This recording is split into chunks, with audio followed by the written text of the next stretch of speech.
राज्यर समस्त विद्यालय ठारू आरंभ करी महाविद्यालय और समस्त सरकारी कार्यालय रे आज आरंभ होईछि प्रथम विश्व ओडिया भाषा सम्मेलन। भाषा अतीतर अस्तित्व, भाषा ही भविष्यत एहाकू प्रत्यय करी ओडिशार मुख्यमंत्री प्रयास ग्रहणयोग्य और स्वागतयोग्य पदक्षेप। एही परिप्रेक्षी रे मोहना ब्लॉक रो बीडीओ हलधर शबर एवं तहसीलदार हरिश्चंद्र प्रधान मोहना रे महाराजा कृष्णचंद्र गजपति प्रतिमूर्ति रे पुष्पमाल्य देइथिले। परे मोहना ग्राम पंचायत रे सरपंच सुनीता मल्लिक अध्यक्षता कार्यक्रम आरंभ होइतिला। सीडीपीओ ललिता मल्लिक मुख्य अतिथि भावे थिले।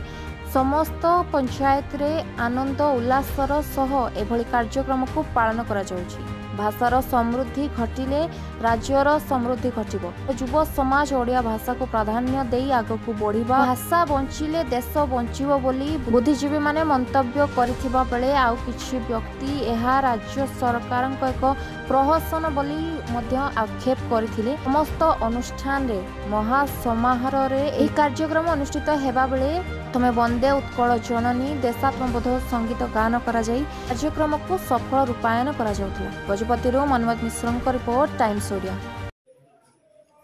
मैडम आपण मोहना पंचायत सरपंच अच्छा आज जो राज्य सरकार पक्षर प्रथम विश्व ओडिया भाषा सम्मेलन है तापर कौन आप बार्ता देले? आज नवीन पट्टनायक निर्देश क्रमे आम पंचायत रे आम विश्व भाषा सम्मेलन अनुष्ठित होइथिला कि आम ओडिया भाषा केमिति बंची रहिबो आउ इंग्लिश रे लेखा हबनी ओडिया रे सब लेटर सब लेखा हबो लोक माने कि सुविधा सरल भाषा रे बुझी पारिबे। ओडिया ही हमर परिचय ओडिशावासी को ओडिया भाषा ही परिचय। ओडिया भाषा छाड़ देले हम लोक माने ओडिया लोक माने बुझी पारिबाडा कष्ट साध्य हेबे।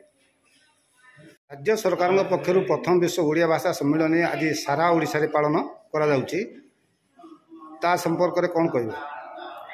देखो आज ओडिशा सरकार जो विश्व ओडिया भाषा सम्मेलन जो अनुष्ठित करछन्ती ये केवल ओडिशा पाई प्रहसन केवल बिल करी टंका खाइबा छड़ा ये किछि नाही।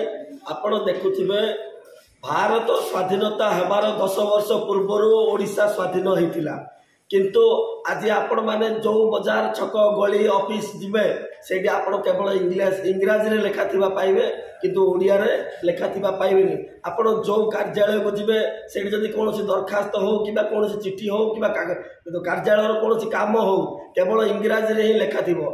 एमिति ओडिशा रो माने जनमानस रे एमिति मानसिकता भरि दिया गलानी जा फल कि ओडिशा रे विभिन्न इंग्राजी शिक्षा अनुष्ठान दिन को दिन बढ़ी चली। आपण माने डॉक्टर पाखु जिबे से माने मते इंग्राजी ओडिशा रे इंग्राजी रो प्रचलन एमिति हलानी जे आ ए कमिबार नाही।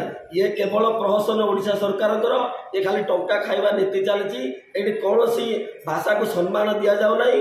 कोनोसी एठी ओडिशा रे आगामी दिन में भाषा को सम्मान दिया जिबार व्यवस्था मते करूनांती केवल ये टंका खाइबा पाई बोली ओडिशा भाषा सम्मेलन ना रे ए प्रकार गोटे प्रहसन चलछि।